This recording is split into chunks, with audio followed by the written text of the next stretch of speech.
ते शिवानिकाजी त्याचा ट्रस्ट आहे। ह्या ट्रस्टवर माजी महिला आयोगाच्या माजी अध्यक्षा रुपाली चाकणकर ह्या सुद्धा ट्रस्टी होत्या।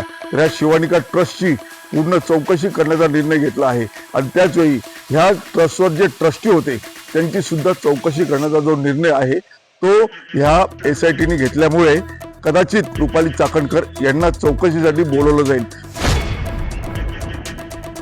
बंधूंचा कॅप्टन, बंधूंचा कप्तान असं म्हटलं तर वावगं ठरणार नाही। असा अशोक खरात याचा ताबा प्रथम पोलिसांनी आणि नंतर SITने घेतल्यानंतर अनेक जे प्रकरण आहेत ते आता बाहेर यायला लागलेले आहेत। विशेषतः या कार्यालयातले कर्मचारी, तक्रारदार महिला किंवा तक्रारदार पुरुष यांच्याशी चर्चा केल्यानंतर जे अनेक गोष्टी बाहेर येत आहेत त्यानुसार आता पोलिसांनी आपल्या तपासाचा वेग वाढवलेला आहे।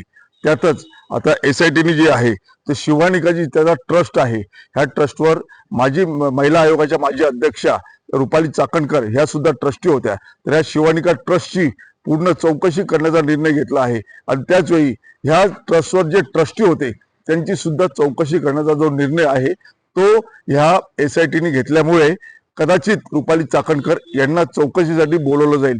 खरं तर सातत्याने चाकणकरांच्या बाबतीत जे आहे त्यांच्यावर गुन्हा दाखल करा, त्यांना अटक करा अशी मागणी होते आहे। मात्र पहिल्या टप्प्यात तरी SITने जो निर्णय घेतला आहे त्यानुसार ह्या शिवानिका ट्रस्टच्या ट्रस्टी म्हणून रुपाली चाकणकर आणि अन्य जे कोणी ट्रस्टी आहेत त्यांना या चौकशीसाठी बोलवलं जाण्याची शक्यता वर्तवली जात आहे।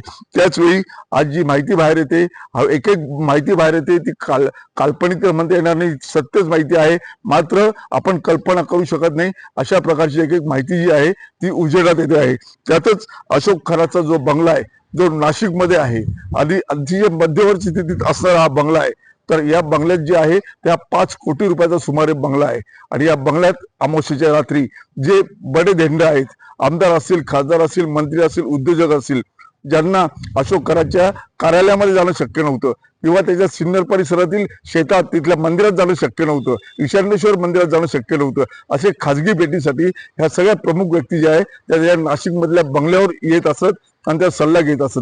त्यात सुद्धा अमावस्या, पौर्णिमा किंवा महाशिवरात्रीच्या दिवशी जे आहे ते अनेक लोक त्याच्या घरी रीग लावत असत। यात सगळीच बडी दंड होती आणि मग त्यात बोट काय अंगुली कापण्यासारखा अनामिका कापण्याचा प्रकार असेल किंवा इतर जे अघोरी प्रकार असतील ते त्याच्या नाशिक मधल्या बंगल्यात चालत असत अशी माहिती आता समोर येऊ लागली आहे। तशी माहिती पोलिसांना उपलब्ध झालेली आहे।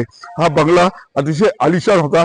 इथे प्रत्येक रूम मध्ये प्रत्येक VIP साठी बसण्याची वेगळी व्यवस्था होती आणि या बंगल्याच्या बांधकामासाठी जे आहे ते गुजरातच्या सिल्वास मधून खास दगड मागवण्यात आलेला होता, जो दगडच कोट्यवधी रुपयाचा आहे। अशा आलिशान बंगल्यातनं हा भोंदू बाबा कॅप्टन अशोक खरात जो आहे तो आपला सगळा व्यवसाय करत होता, आपला धंदा करत होता, भोंदूगिरीचा धंदा करत होता असंच म्हणता येईल आणि लोकांना फसवत होता। मोठमोठ्या धंद्यांना अगदी आपण म्हणतो तसं IAS IPS अधिकाऱ्यांना सुद्धा हा भोंदू बाबा या आलिशान बंगल्यातनं फसवत होता आणि त्यांच्याकडनं लाखो रुपये उकळत होता। आता SIT तपासाची माहिती आली आहे, त्यात अशोक खरात आणि त्याचा जो सहाय्यक होता नीरज जाधव यांची समोरासमोर चौकशी केली। त्यात नीरज जाधवला कोणतरी पूर्वनियोजित कट करून आपल्या ऑफिसमध्ये ऑफिस बॉय म्हणून कामाला ठेवल्याचा जो आहे तो आरोप जो आहे तो या कॅप्टन खरातने केलेला आहे। याची सुद्धा शहानिशा जी आहे ती पोलीस करत आहेत। दोघांना एकत्र बसवण्यात आलं, दोघांना वेगवेगळं बसवण्यात आलं, दोघांकडनं माहिती जे आहे ते संकलन केलं जात आहे, दोघांकडनं माहिती घेतली जाते आहे की नक्की प्रकार कसा घडला, कसे व्हिडिओ शूट झाले, कशा महिलांवर जे अत्याचार झाले असंच म्हणता येईल, जे अत्याचार झाले ते कशा प्रकारे झाले, महिलांना कशा प्रकारे बोलवलं जायचं, ही पूर्ण जी कुंडली आहे ती आता अशोक खरातची खोदण्यास पोलिसांनी सुरुवात केलेली आहे आणि त्यातूनच एकामागोमाग प्रकरणं बाहेर येत आहेत आणि ह्याच प्रकरणांच्या आधारे आजच खरातला न्यायालयासमोर हजर केला असता न्यायालयाने 3 दिवसाची वाढीव पोलीस कोठडी दिलेली आहे। कारण अनेक प्रकारची तपास जे आहेत ते बाकी आहेत, चौकशा होणं बाकी आहे, त्यामुळे ही 3 दिवसाची वाढीव पोलीस कोठडी जी आहे ती खरातला मिळालेली आहे। खरं तर खरातला पकडल्यानंतर हे सुरुवातीच्या काळात हे हिमनगाचं छोटंसं जे आहे ते टोक होतं असंच म्हटलं गेलं होतं आणि ते आता खरं ठरतंय। कारण जसजशी पोलीस कोठडीतले खरातचे दिवस वाढत आहेत तसतसे एक एक प्रकरणं बाहेर येत आहेत। विशेषतः पोलिसांवर असलेल्या विश्वासामुळे अनेक तक्रारदार महिला ज्या आहेत त्या पुढे येऊ लागलेल्या आहेत। काहींनी फोनवरून माहिती दिली, काही जे पुरुष उद्योजक आहेत त्या पुरुष उद्योजकांनी आपल्या तक्रारी केलेल्या आहेत, अनेकांना करोडो रुपयाचे गंडे घातलेले आहेत, छोटे छोटे चिंचोक्याचे खडे बनवून ते खरे पुष्कळ असल्याचं भासवून करोडो रुपये जे आहेत ते या बंधू अशोक खरातनी कॅप्टननी जे ते विकलेले आहेत आणि करोडोची माया जी जमवली आणि त्याच मायातनं जो आहे तो 5 कोटी रुपयाचा आलिशान बंगला जो आहे तो आपला नाशिकमध्ये उभारलेला आहे. इतर करोडोच्या प्रॉपर्टी बद्दल आपण वारंवार बोलतो आहोत. सध्या मात्र जे आहे ते SIT जी आहे ती कॅप्टन खरातची चौकशी करते आहे. चौकशीतनं आज या अशा प्रकार जे आहे ते अनेक ज्या बाबी आहेत त्या आता समोर येऊ लागलेल्या आहे.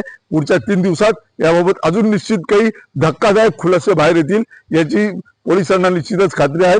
कारण पोलीस सातत्याने दिवस रात्र राबून जो आहे तो कॅप्टन अशोक खरातचा तपास करतायत, त्याकडनं माहिती संकलित करतायत, नीरज जाधवकडनं माहिती घेत आहेत, शिवाय तक्रारदारांची चर्चा करतायत, तक्रारदारांना विश्वास देत आहेत. या पुढील काळात मात्र अजूनही काही धक्कादायक खुलासे जे आहेत ते पुढे येण्याची शक्यता निर्माण झालेली आहे. गणेश सावत, टाइम्स न्यू मराठी, नाशिक.